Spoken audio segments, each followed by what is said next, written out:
All right, YouTube, what's going on, guys? So I'm pretty confident, I think, so far, after a few hours of gameplay. I have about 4 or 5 hours of gameplay under my belt, and I've played a multitude of different modes. I can kind of give you a little bit of like what I would do first in Diamond Dynasty in MLB the Show 25 as a no money spent guy to get the team that you want, or that you can, how to build the team that you want, the foundation as quick as possible with little wasted motions. Now, there'll be some caveats here, one being, towards the end of what we're going to do here, it does matter if you could play on GOAT or Legend difficulty pretty well. That will impact it, like the speeds of things. But either way, I think you're going to see some value in what we have to say. So going first and foremost, what do?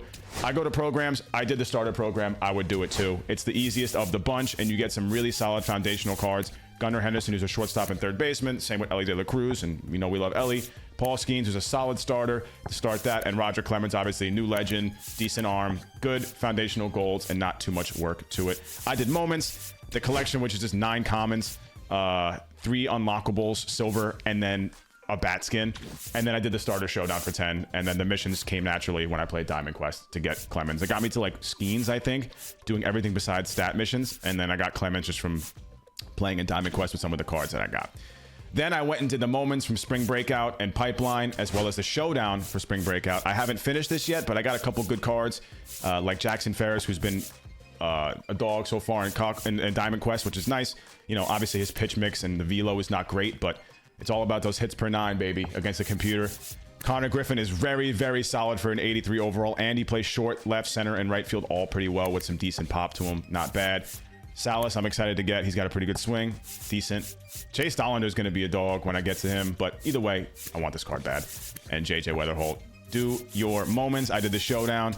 I didn't do the collections yet. As far as missions go, I actually need 150 more PXP with Brandon Montgomery. I need 35 more PXP. That should be light to get, as well as team-based missions. Not looking too good, but I'm slowly accruing progress.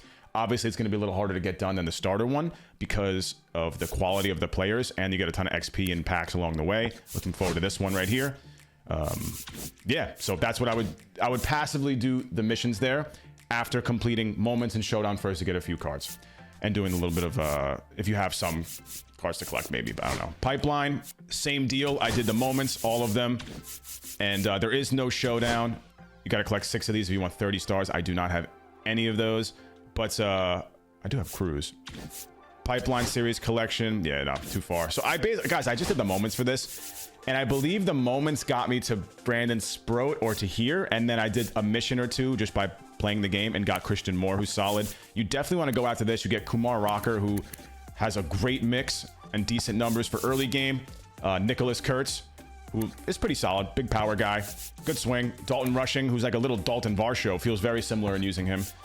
Jordan Lawler, who I used in a showdown and love this card. And obviously you want to get Walker Jenkins, who is the big pull, the big fish here.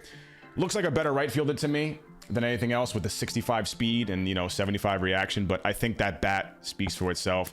I think you'd be fine with him in center field too, at least early game. Again, just moments for this. Just touched on these a little bit, just a little bit before getting into other things. After that, after I did the program stuff, it took me a little bit of time to get all the moments done and then some showdowns. But after I was done with that, I went right into Diamond Quest, man. And what I did personally, I didn't mean to do that. It just locked me into it. And my game just froze. Okay. Anyway, time skip. We'll edit this. You won't see this. We'll cut back to it. All right, we're back. I went with this one first, this Diamond Quest, where you can get the rare rounds or the rare pulls or Chase Burns and Matt Shaw. Both are very solid, especially Shaw. And the epic is Noah Schultz and Travis Bazzana. Schultz being one of the best pitchers in the game you can get at this point. Very excuse me, very solid. And this is the breakdown of difficulty. So I played the stadium games, the boss ones, right? You win, you collect treasure and leave safely, or continue and risk it, or if you lose, you forfeit the quest and all treasures collected. I played the stadium games, 2 of them, on GOAT. I won both. I won one against one side of the stadium, and the other stadium match, I played both of them, one each, and both times, because I played on GOAT, and because I got a couple extra percentage points towards the reward chance from playing some spaces and winning some modes, I got lucky, I suppose, or just played the odds. I was probably around 80 or 85% chance. I got both Bazzana, Schultz, and Burns and Shaw in just playing 2 GOAT games. Granted, that's very hard to do. But look at the difference between the chance of pulling these cards from Legend to GOAT. That is a ridiculous jump in percentage odds. I do think GOAT is noticeably harder than Legend, but I don't think it's that much harder to not want to take the chance to get 70%. Like, that is crazy. For me, it's worth it. I'd rather just take the chance, maybe lose on GOAT, and then just go back in there and try again, because that is crazy value. And I built my team, and that's where I'm at now. That's what I would do first in terms of attacking stuff and building your team that way. Now, another thing I would do first is I would go in and change a couple settings around if that is what you are interested in doing. And I will show you guys my settings, what I changed so far to get the gameplay that I have. I guess Jojo can show some gameplay here, show the camera angles. As far as hitting goes, what did I change? Just my PCI, I hit with just bat. I turned off the anchor. I don't use PCI anchor, so I turned that off. My PCI is bat, 70% opacity. That's what I run with. I changed player lock base running interface to fixed analog. I don't like that new one as much. As far as pitching, I pitch on with pitch trail on. I like that better. I think the chevron is ugly. Fielding, its button accuracy always is. That's how it is. Throw canceling actually starts on, which is nice. I think you used to have to turn that. You used to have to turn that on. Drifting ball I use. I like this. I know they came up with that tracking ball stuff either 2 years ago or 3 years ago as like the new thing to use for the indicator. I think that thing was hideous, and I've always used the drifting ball, and it seems that they kind of agree with usage because drifting ball starts on. It starts on, which is nice. So everything else, you can turn vibration off down there if you want. I'm kind of hitting with it. I kind of like it. All right, now going on to pitching. Base running, no. I did everything with control. Let's do general. I play on Legend. Okay, down to decisions. Auto bullpen warm-up. This is default on in online games, and it starts default on in offline games. You could turn it off if you want to warm up your pitchers in offline games. I don't know why you'd want to, but I would recommend keeping this on so you get used to that.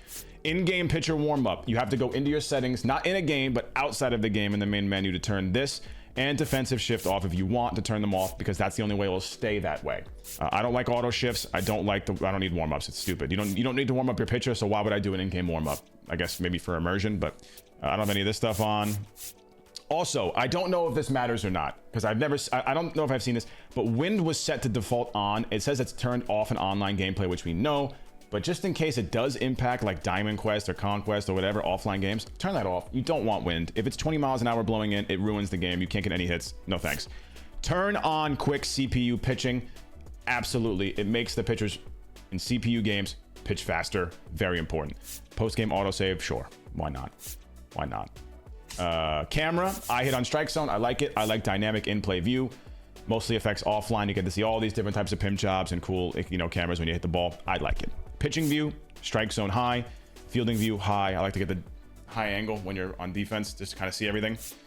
That's pretty much that there. And as far as display goes, I don't think I changed anything else here. I didn't change many settings, but the ones that I did are very impactful. As far as presentation goes, put on fast play if you want to keep things going. Batter walk up, I recommend turning this off. Offline games, it just skips to the next batter. You don't have to watch all this stuff. Makes the game go by so much quicker. I kept the ticker on. Why not? Interactive storylines. I don't even know what that means. I kept it on. I don't really play franchise. It says it only affects franchise. As far as audio, in case you want to know what my audio settings are, I turn off commentary, PA, music, but I have sound effects all the way up. I have crowd volume around this area so I can hear a little bit, but not too loud. Movie audio all the way up for show, for storylines. Need that on. I don't know what defensive music is, but I have it off. I don't know what that is. I don't know what that is. Mode specific. I don't think this is going to help with Road to the Show stuff, which I haven't played yet. But when the time comes, I will show if I use this. I don't think I will. Yeah, I don't play any of those right as of now, so I haven't really tweaked that. But again, that's everything I've done so far and what I would do first. I probably would start, honestly, I did it in a backwards order, but maybe do your settings first. Probably should have led with that, but it's okay. Now, since I just finished Diamond Quest, what am I going to do next after finishing Diamond Quest? I probably will go in and get the other rewards, Crochet and Bryson Stott, and just get Judge and Soto. Just start farming cards and see where we're at there with that. Why is CC showed in Showdown even though he's not in Showdown? That is just a little bit weird. But I might hop into a Conquest or two. We'll see what we feel is the move, but I'm not quite where I want to be for ranked gameplay just yet, but I'll let you know. But definitely that will take you a good amount of hours. Now, what do I recommend doing if you can't play on GOAT or Legend in Diamond Quest? Probably doing your very best to sim the entire board and get as much extra percentages to you that you can. That being said, the chance of you getting the rewards is significantly lower on Legend and even lower than that, so it's going to be pretty tough. As you see, if you win on Hall of Fame, it's only 14% base chance for Epic, but 35% for Rare. So, yeah, and if you you can sell these cards and just keep repeating this as far as I'm concerned. But there's this like drifting like evil guy that if he attacks you, you have to play a forced 3-inning game on Legend. But if you win it, you get a great perk, clear for takeoff, and 5 standards. It's kind of worth it, bro. It's kind of worth. If you're good enough to play on Legend, farm that. But that's what I did. I would still play Diamond Quest even on lower difficulties. You might just have to play more games. That's just if it's insurmountable, right? If Legend or Gold is not possible for you, maybe try that. You might have to try that. But my next area of attack here is probably going to be this. I want those ball-ins. I want to get Bryson Stott. The reward breakdown for this. This one's a little different. This one shows for rare, it's 100% chance to get the ball-ins, but it's only 40 to get GOAT. So you might have to play the whole board here, like as much as you can to get extra chances here to even eclipse 50% chance, you know, a little coin flip odds. I haven't got a chance to see these 2 cards, what they look like, but I'll check them out. But, you know, a Crochet, I think, is probably going to be nasty. Hopefully he has that same pitch mix that the finest one did. And Bryson Stott, good defense, good swing, is going to be very good early game. He might be able to still play shortstop. I didn't see the Soto and Judge one if that one's considerably easier, but I would imagine because the cards aren't as good. Yeah, so if you win on... Okay, so there really is no reason to play on GOAT, right? If it's 100% on Legend and whatnot. These are just nice cards to have. These are just nice cards to have. This one's probably a little bit easier. I might just do this one real quick just to get these, but we'll see. We'll see. And that's pretty much it, guys. That's my what to do first. If you want to play online, what I recommend is hop into BR because of its endlessly replayable nature, and you don't need to have a good team to play. You just have to have... Okay, they're forcing me to do this. Okay, whatever. They're forcing me to do this. But you just have to have stubs. You don't have to have a good team yet, and you could farm good teams this way. Super cool.